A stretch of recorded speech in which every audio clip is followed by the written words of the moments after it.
Hello everyone, welcome to the channel. आज हम बात करेंगे वायरस के आगे के कुछ पॉइंट्स के बारे में। तो सबसे पहला पॉइंट देखते हैं वायरस के बारे में।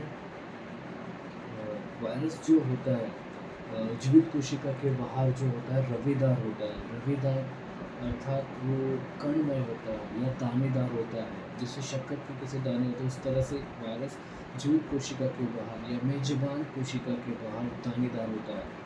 और ये जो रवेदार रचना होती है जो वायरस की होती है, ये किस नेचर की होती है, किस चीज़ की बनी होती है? ये प्रोटीन की बनी होती है, ये प्रोटीन नेचर के होते हैं। और इसको सबसे पहले एक वैज्ञानिक ने बताया कि वायरस जीवित कोशिका के बाहर रवेदार होता है। ये वैज्ञानिक ने बताया था। एक वैज्ञानिक का नाम है W.M. स्टानले, और ये उन्होंने बताया 1935 में। उसके बाद हम बात करते हैं कि वायरस जो होता है जीवित कोशिका के बाहर निष्क्रिय अवस्था में होता है। उसके बाद हम बात करते हैं अगले पॉइंट की। तो वायरस के बारे में अगला पॉइंट देखें तो वायरस जब जीवित कोशिका को संक्रमित करता है तो यह जीवित कोशिका की मशीनरी का उपयोग करता है, उसके केंद्रक का उपयोग करता है, उसके राइबोसोम का उपयोग करता है और अपनी कॉपीज बनाता है। और इस तरह से वायरस जीवित कोशिका की मशीनरी का उपयोग करके अपनी बहुत सारी कॉपी बनाता है और जीवित कोशिका को नष्ट कर देता है और अपनी बहुत सारी संख्या को बढ़ा देता है। और इसके बाद बात करते हैं पॉइंट नंबर 3 की। तो वायरस जो होता है इसका अर्थ होता है विष या जहर।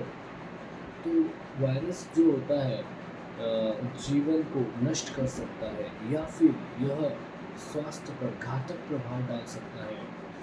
इसके बाद बात करते हैं अगले पॉइंट की। एक बॉटनिस्ट के बारे में बात करते हैं जिनका नाम है डिमित्री इवानोवस्की। डिमित्री इवानोवस्की, इन्होंने 1892 में 1892 में जो तंबाकू का मौजिक रोग होता है उसके रोगाणुओं की पहचान की और इन रोगाणुओं को नाम दिया वायरस। और उन्होंने पाया कि ये जो रोगाणु है, ये जो वायरस है, ये बैक्टीरिया प्रूफ फिल्टर से पास हो जाते हैं। बैक्टीरिया की साइज़ वायरस के कंपैरिजन में बड़ी होती है। बैक्टीरिया को माइक्रोमीटर्स की साइज़ होती है बैक्टीरिया की लगभग।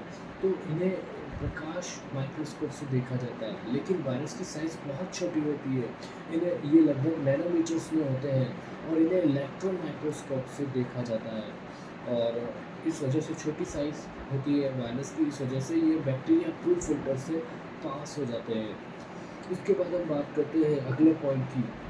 एक वैज्ञानिक के बारे में है जिनका नाम है M.W. बेजेरिनेक, और इन्होंने 1898 में जो संक्रमक तंबाकू के संक्रामक पौधे जो है उसका रस निकाला, उसका तरल निकाला और उससे तंबाकू के जो स्वस्थ पौधे हैं उस पर छिड़काव किया या उस पर मिक्सअप किया। और उन्होंने देखा कि जो स्वस्थ पौधा था वो भी संक्रमित हो गया। तो इस कारण से उन्होंने देखा कि जीवित को संक्रमित करने वाला तरल होता है ये, ठीक है, ये जीवित पौधे को भी यह संक्रमित कर देता है ये तरल। तो उन्होंने एक फ्रेज दिया, एक वाक्य दिया M.W. बेजेरिनिक वैज्ञानिक ने, और इस वाक्य का नाम है कंटेजियम वाइवम फ्लूइडम। कंटेजियम मतलब संक्रमित करने वाला, वाइवम मतलब जीवित को संक्रमित करने वाला, फ्लूइडम मतलब तरल, जीवित को संक्रमित करने वाला तरल, कंटेजियम वाइवम फ्लूइडम। इसके बाद हम बात करते हैं अगले पॉइंट की। अगले पॉइंट के बारे में देखते हैं। अगला पॉइंट है, हम जानते हैं कि जो वायरस होता है जीवित कोशिका के बाहर रवेदार होता है या दानेदार होता है। तो जैसे ये वायरस जीवित कोशिका को संक्रमित करता है तो वो उसकी मशीनरी या उसके संसाधनों का उपयोग करके अपनी कॉपीज़ बनाता है या जनन करता है। तो वायरस जो होता है वो दूसरी जीवित कोशिका पर निर्भर करता है अपनी कॉपीज़ बनाने के लिए, इसलिए ये परजीवी होता है। पर यह पूरी तरह से ही जीवित कोशिका पर निर्भर करता है। जीवित कोशिका के बाहर ये रवेदार है, दानेदार है, और जीवित कोशिका के संपर्क में आकर ही अपनी कॉपी बना पाता है। इसलिए यह परजीवी है, दूसरे पर निर्भर करता है और पूरी तरह से निर्भर कर रहा है, पूर्ण रूप से निर्भर कर रहा है, इसलिए इसे अविकल्पित परजीवी कहा जाता है। इसके बाद हम बात करते हैं वायरस की रचना के बारे में, उसके स्ट्रक्चर के बारे में। तो इसका जो बाहरी आवरण आवरण जो होता है, वो प्रोटीन का बना होता है और उसके भीतर अंदर होता है एक जेनेटिक मटेरियल या आनुवांशिक पदार्थ, जो और ये आनुवांशिक पदार्थ व्यवस्थित होता है एक प्रोटीन की सहायता से और उसे बोलते हैं न्यूक्लियो प्रोटीन।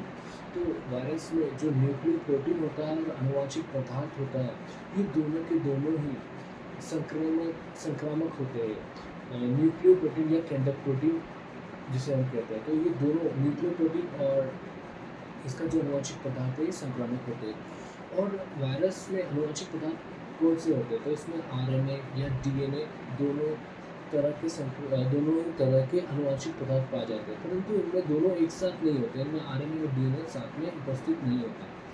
अब हम बात करते हैं नॉर्मली जो हम पादपों या पेड़ पौधों की बात करते हैं, उनको संक्रमित करने वाला वायरस कौन सा होता है? तो उनको संक्रमित करने वाला वायरस जो होता है एक लड़ी वाला होता है या सिंगल स्टैंडर्ड होता है, मतलब एक सिंगल धागे जैसी रचना वाला होता है।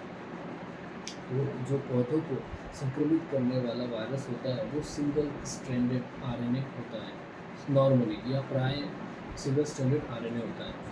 उसके बाद जब हम बात करते हैं जंतुओं या जानवरों या प्राणियों को संक्रमित करने वाला जो वायरस होता है वो किस तरह का होता है? प्राय वो किस तरह से का होता है नॉर्मली? तो वो सिंगल स्ट्रैंडेड आरएनए होता है या डबल स्ट्रैंडेड आरएनए वाला होता है, या ये वायरस सिंगल स्ट्रैंडेड डीएनए वाला हो सकता है या डबल स्ट्रैंडेड डीएनए वाला हो सकता है।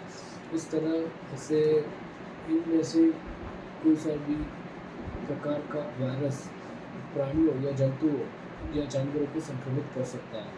उसके बाद बात करते हैं जो बैक्टीरियोफेज होते हैं या जीवाणुभोज होते हैं, या हम जिसे कह सकते हैं जो बैक्टीरिया को संक्रमित करने वाले वायरस होते हैं, उनके बारे में बात करें तो वो किस तरीके के होते हैं? तो वो डबल स्टैंडर्ड डीएनए वाले होते हैं, अर्थात डीएनए की दोहरी लड़ी वाले वायरस होते हैं। इस तरह से हमने वायरस के कुछ पॉइंट्स देखे और आज की वीडियो में इतना ही। Thank you for watching, see you in the next video.